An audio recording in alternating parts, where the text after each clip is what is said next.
Welcome to Mrs. V's Reading Corner, where you can enjoy books for educational, fun, or even bedtime stories.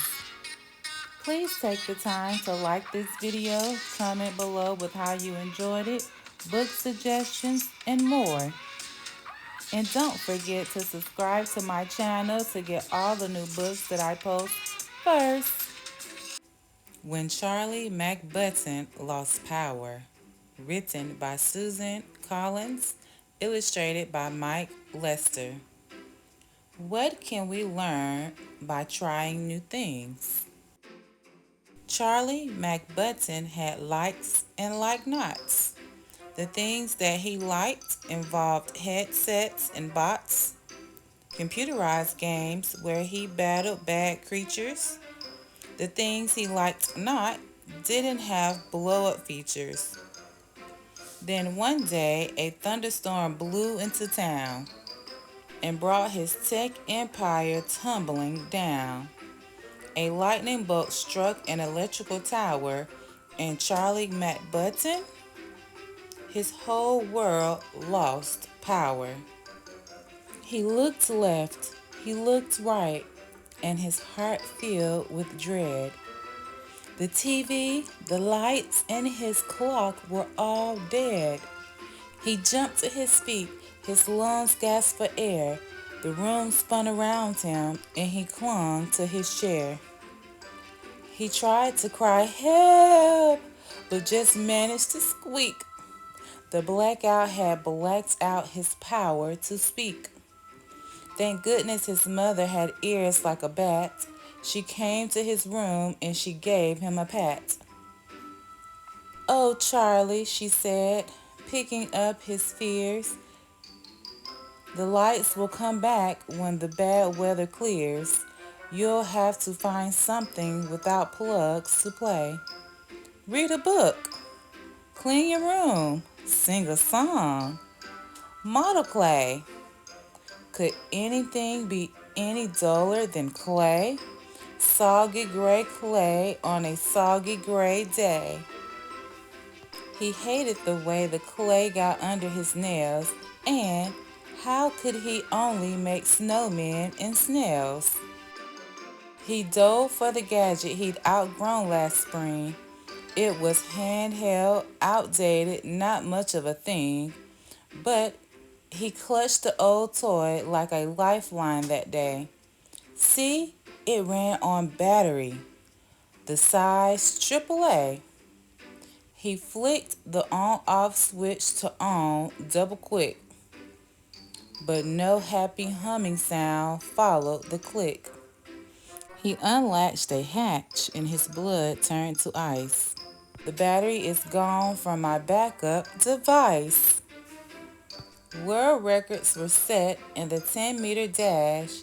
As away down the hallway, he flew like a flash, seeking one battery, just one AAA, that would rescue one boy from a gray day of clay.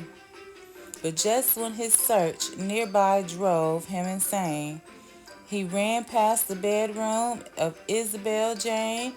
His 3-year-old sister was happily walking a doll back and forth, and the doll, it was talking. Now, dolls didn't talk on their own as a rule. They needed a power source, some kind of fuel. In less than a second, he'll make his decision.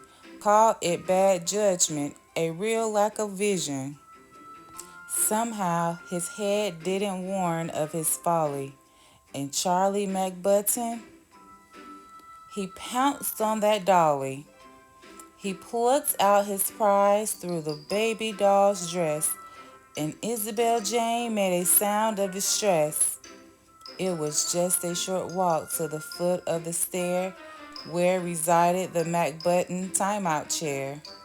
To add to the fun of his term in the seat, Isabel Jane came to play at his feet. And Isabel Jane, the battery queen, had more AAAs than he'd ever seen. They powered her puppies, they powered her clocks, they powered her talkative alphabet blocks. Assaulted by non-stop mechanical chatter, Charlie McButton got madder and madder. He snapped at his sis from his timeout zone. How come you can't ever just leave me alone? Her eyes filled with tears, and she gave them a rub. She went to the bathroom and hid in the tub. Then Charlie McButton felt totally rotten and couldn't help thinking some things he'd forgotten. Mainly, he thought that for sisters that toddle, Isabel Jane was a pretty good model. She clearly adored him. She didn't have fleas. At dinner, she'd secretly eat up his peas. And sometimes, although he'd most hotly deny it, he liked to just sit there beside her in quiet, wrapped up in a blanket, watching TV, her head on his shoulder, her foot on his knee. He sat and he thought and he stared at the rain. When his time out was done, he found Isabel Jane. From the edge of the tub, she gave him a peek. So he said, "Hey, are we playing hide and go seek?" She was happy at once and ran into the hall, as she loved playing hide and go seek most of all. They took turns being it and counting to 10.